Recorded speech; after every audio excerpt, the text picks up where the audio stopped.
So welcome everybody, and I'm glad you could join us today at this second day of this short weekend session, June 21st at Hidden Valley Zen Center. And I'd like to share a story again that most of you have heard before. But as you know, sometimes we hear the same thing and nothing happens. And then all of a sudden, we hear or see the same thing and something clicks. This is the story that's frequently told about Rinzai's own awakening from the record of pilgrimages. And it goes like this. When Rinzai was one of the assembly of monks under Obaku, he was plain and very direct and simple, and the head monk praised him. And he wondered if he had seen the master already. And he goes up to Rinzai and asks him how long he's been sitting in the monastery. He says, 3 years. Have you asked for instruction? Have you seen the master yet? And Rinzai says, no, I don't know what to ask. And we can assume that he was sitting very deeply. He wasn't just ignorant, spending his time in the monastery for 3 years, but that he had deepened to the point where he was so fully engaged in the present moment and in the practice of this moment that there was no extraneous thought left. There was no consideration for any superficial questions. So it looked like he had deepened to quite a certain point, and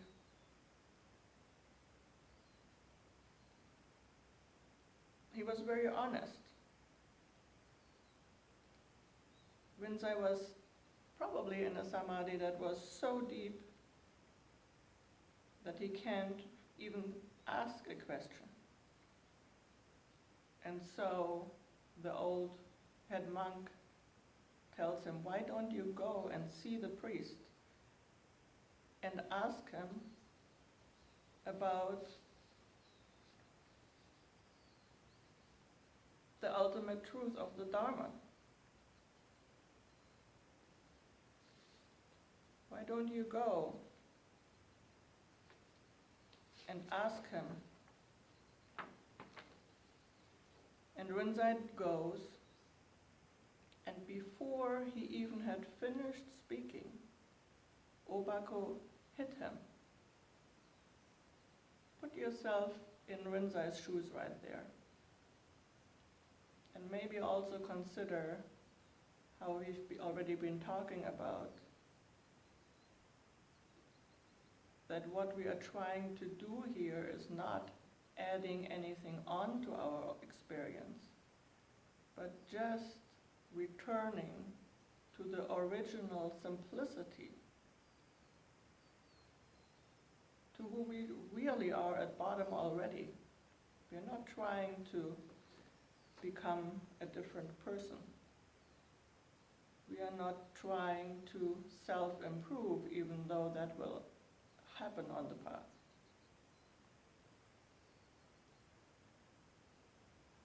We're trying to return to who we already are. And here is Rinzai asking about the ultimate point of the Buddha Dharma. And the teacher just hits him. And Rinzai is confused.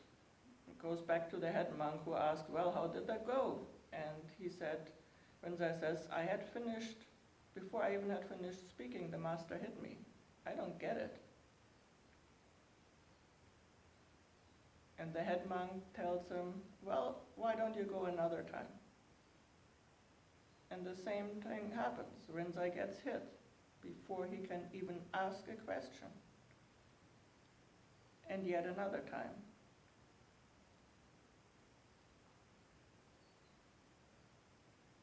At that, Rinzai is getting discouraged. He says to the head monk, "It was so kind of you to send me to question the master. 3 times I asked him and 3 times I was hit. I regret that some obstruction caused by my own past karma prevents me from grasping his profound meaning. I'm going away for a while." The head monk, hearing this, went ahead of Rinzai, who was going to go and pay respects to the master before leaving. So the head monk goes to the master before Rinzai can do that and tells him that he sees great potential in the student.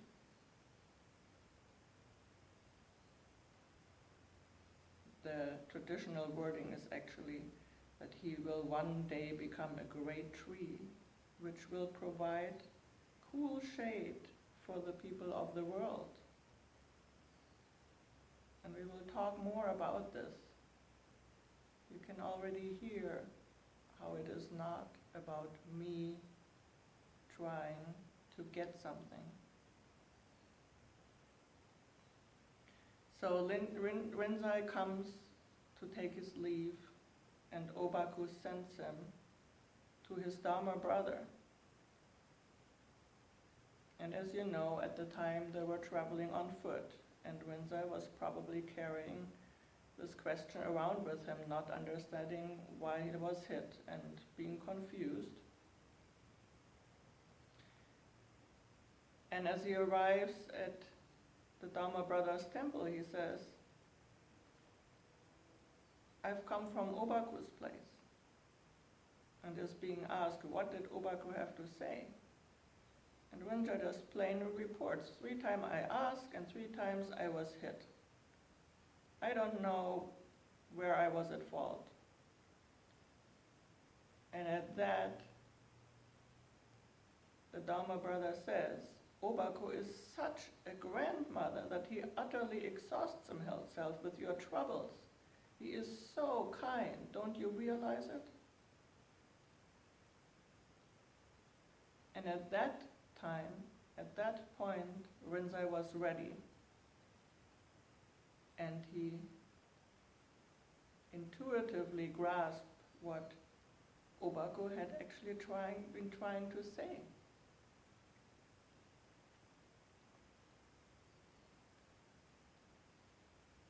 He grasped how simple it really is.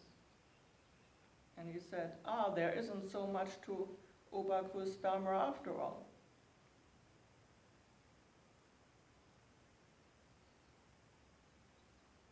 Another way of putting it would be,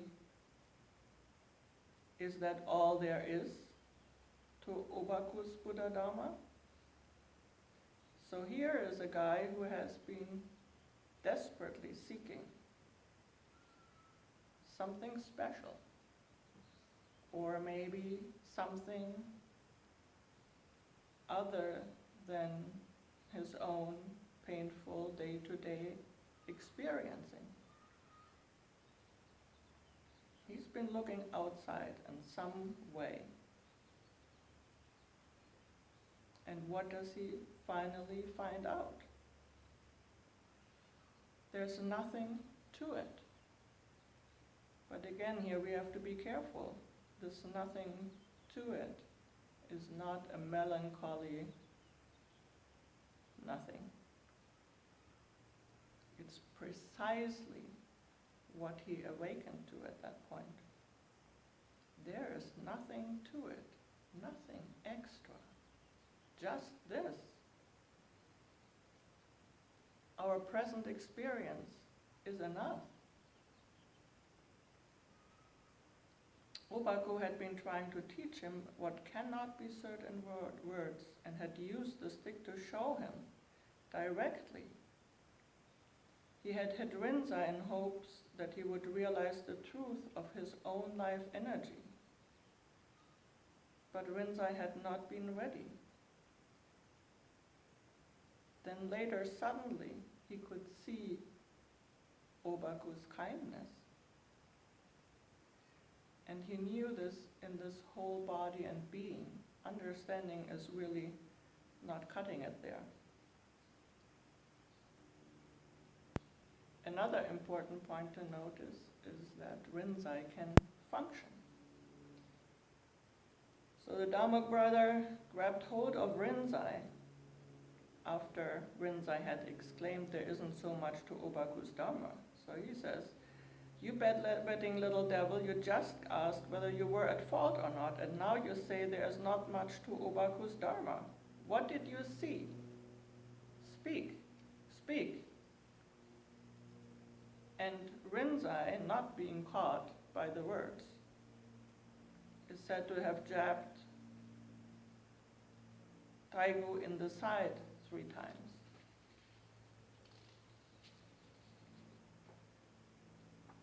He's clearly expressing himself there.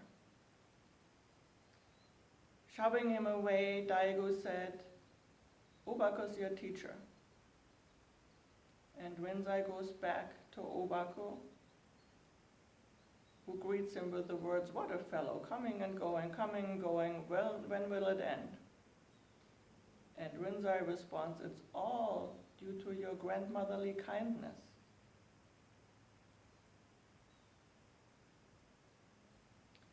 And he tells how recently you favored me by sending me to Daigu. "What did Daigu have to say?" asked Obaku. And Rinzai tells him the whole story. To which Obaku responds, "How I'd like to catch that fellow and give him a good dose of the stick."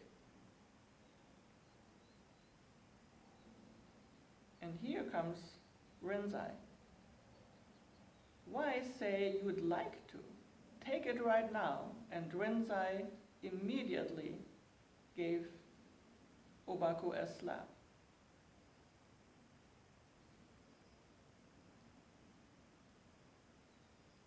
And the story goes on a little bit and ends with Rinzai being sent to the Zendo.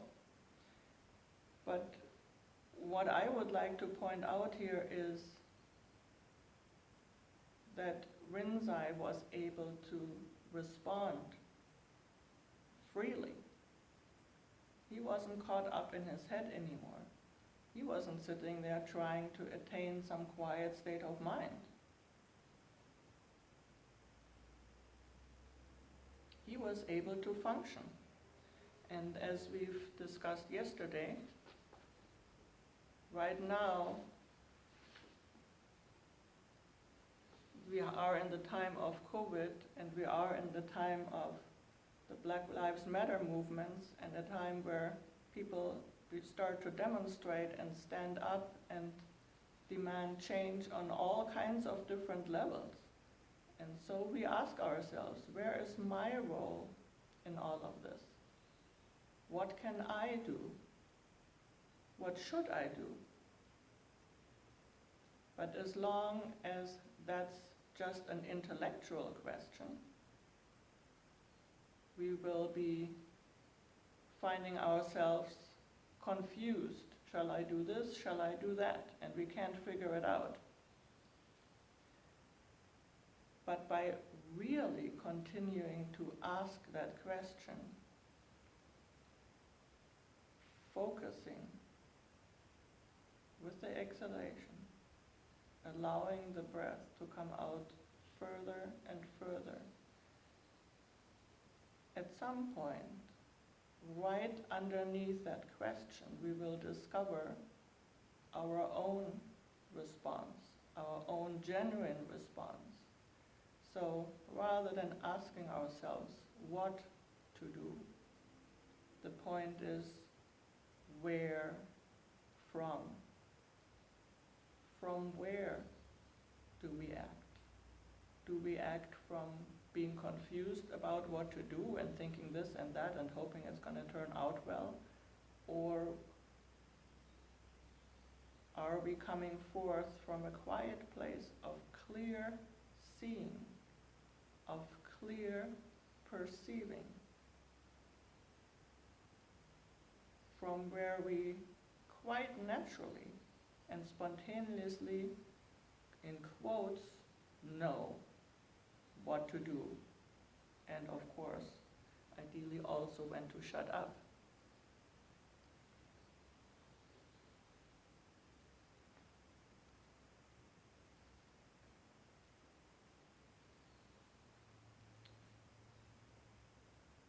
As you've often heard said already, it is not enough to become empty.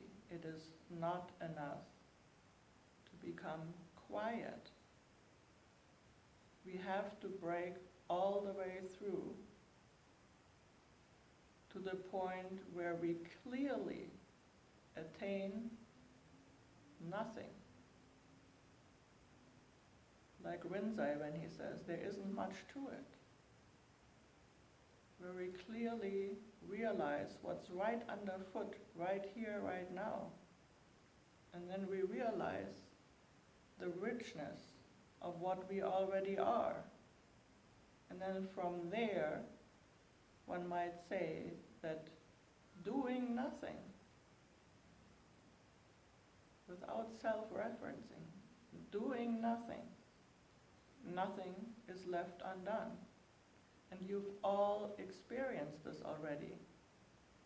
There are always moments where we spontaneously know what to do and we just do it without thinking twice. Not from habit, but from a much deeper place.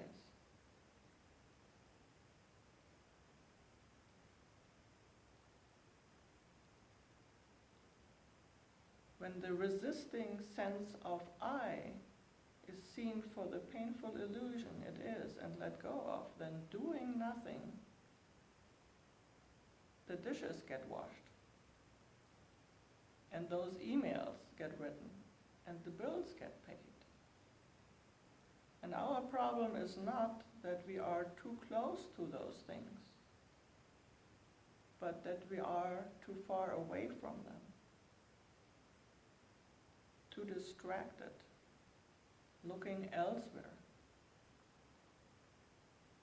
But it's right under our feet. It's kind of too close to even see it.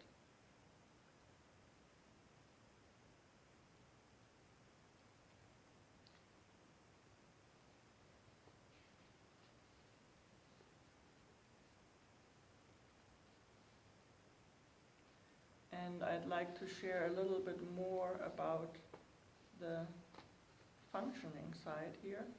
You've all heard the famous Hakuin quote that Zazen in action is 10,000 times more worth than sitting Zazen.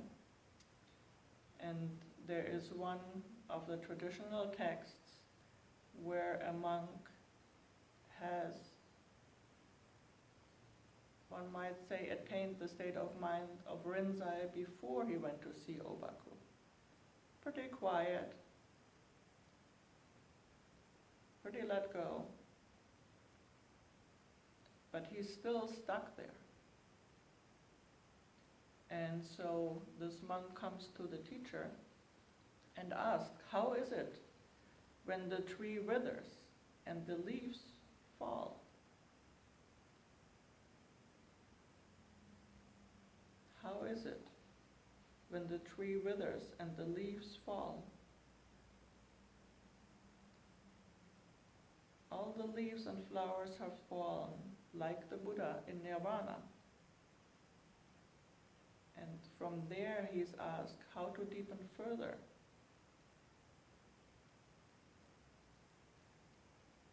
We have to pass through this point, but we can't stop there.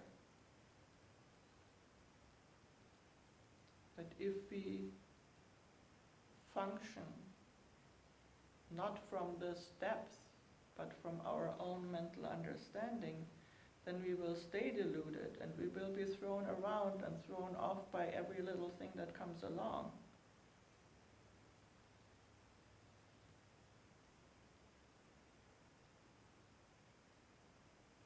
So this monk was still carrying a calm and quiet, let go state of mind around with him.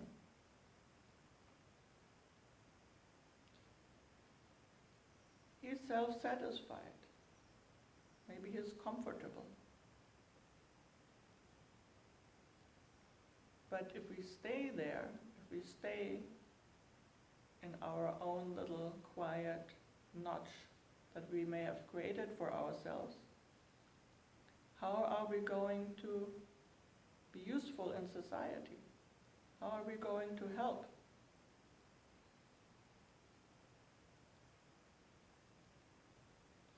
This serene and quiet place that this person had experienced is the source point for liberating others. But if we were to stay there, there's nothing we can do. How is it when the tree withers and the leaves fall? Yes, this is the ultimate point of Zazen. We have to get to that point rather than thinking about this and that being moved around all the time.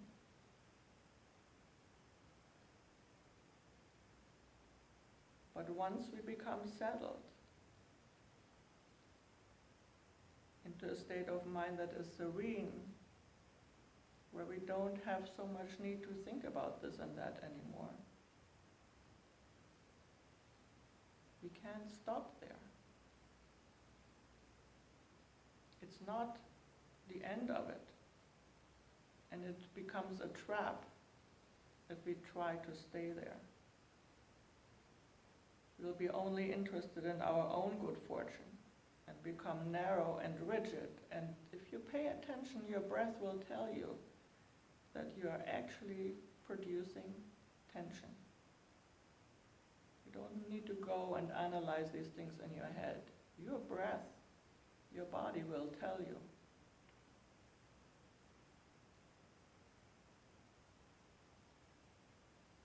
Our sitting cannot just be for our own personal release and happiness. One way of putting it is that we have to take all sentient beings with us, or our practice will remain far too narrow to be all-inclusive, and it can become another prison.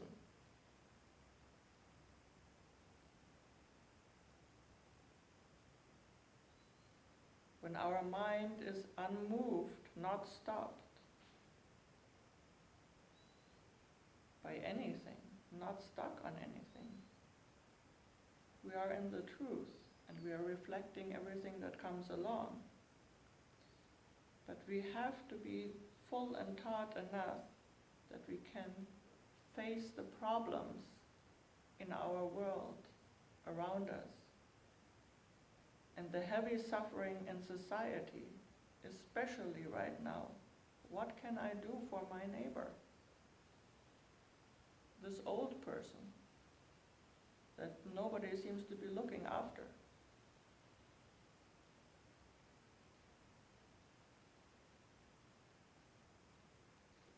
Umwon, the famous Zen master Umwon, asked this monk in this koan question, answers this monk, manifest completely the golden wind.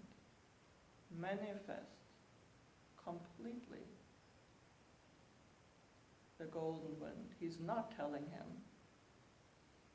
do this, do that. But he says, you have to manifest it with every part of your body and being, in every pore. Do your zazen with every part of your being. This one breath with every part of your being. And then do the work with every part of your being.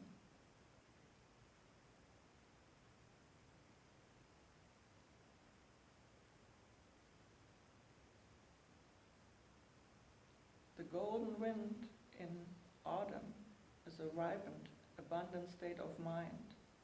And that is what Umwon responded with. The monk came to him with a withered winter state of mind, where all living things have passed away, where nothing remains alive. Potentially stuck in emptiness. And to this, Umon says, go beyond that. Manifest completely the golden wind. Expand throughout the heavens and the earth.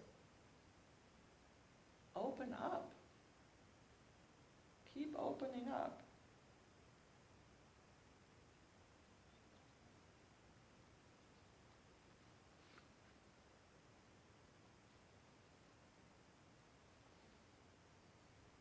Here at HVZC, we call this 360-degree practice.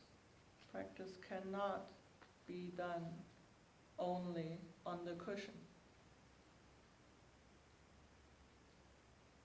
It has to be integrated in our lives, in everything we do all day long, in how we carry ourselves, without anxiously trying to be a, quote, good person, but developing the sense in our own being, how it feels to be clear. Finding the sense of from where we know. And we recently had a question and answer period with Daichi Roshi, and she is a wonderful example of somebody who really very well knows the place from where to answer, from where to respond. And we always get caught up on what to say. But really, the most important thing is from where. And then we don't have to worry so much about doing the right thing and saying the right thing. When it comes forth from clear perception, with nothing added onto it, like Rinzai. When he broke through saying there's nothing to it, he let go of all decorations, including the Buddha Dharma. In a sense, you might even say, including the idea of me doing zazen or doing a practice. He just ended up completely present. We tend to look elsewhere. We tend to seek it far away, but it's so close to home, really. And this reminds me of a poem that I can't recall, I can just tell that our teacher often mentions, where the poet says that people just pay attention to the flowers, to the big ones. If you are Asian, Chinese maybe, then it's the peonies.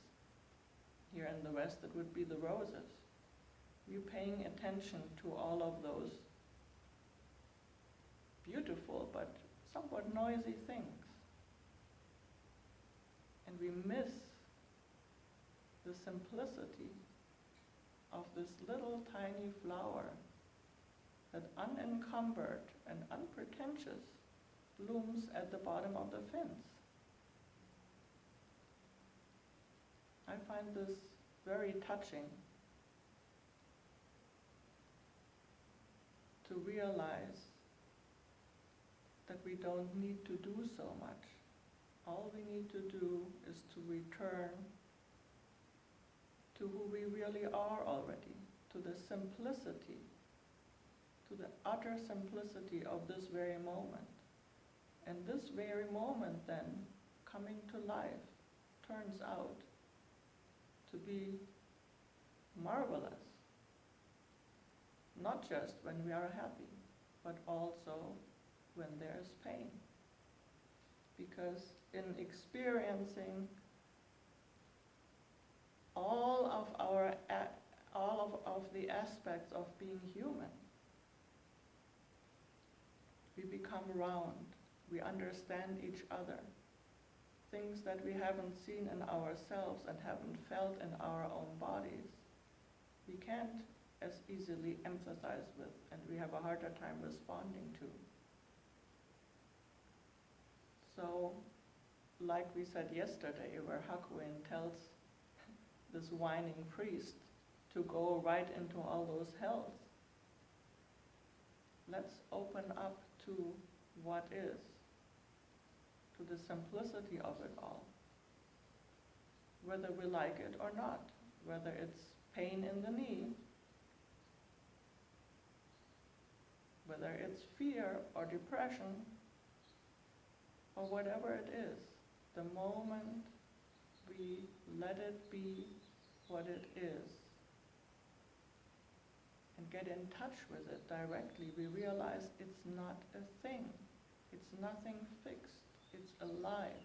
It's constantly shifting and moving, instant by instant by instant.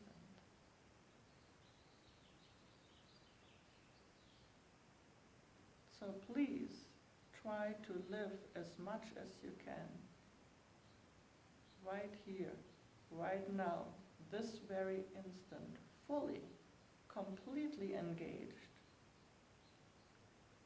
And you will find that this is really what liberates us. Fully engaged. We don't have space to whine about this and that. Fully engaged in the sitting or in helping others. There's no room for our conditioning to manifest itself if we are really staying in touch with what is. It's so much closer than we think, but we keep inserting and keep getting trapped by our conditioning. Just need to open a little bit more fully into this very moment. And it will be let go of. We don't have to make this into a huge struggle. It's just this little instant of saying yes, of acceptance, of embracing ourselves, the parts we like, the parts we don't like, of embracing the moment completely. And I'd like to end with a poem by Richard Wehrman, if I can find it.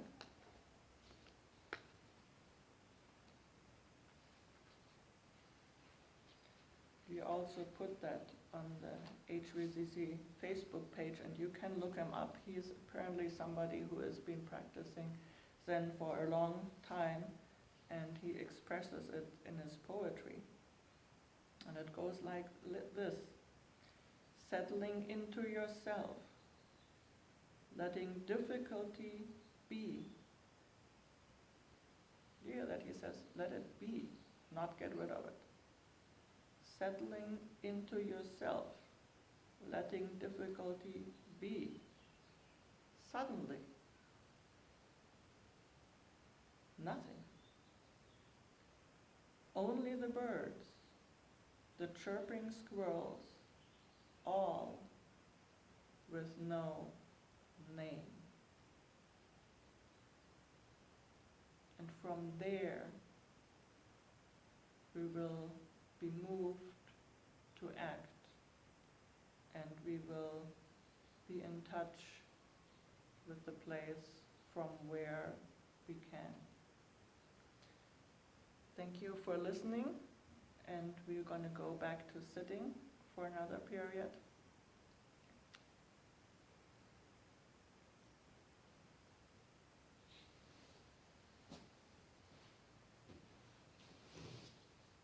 Kyo-san, are you still there? Am I making any sense?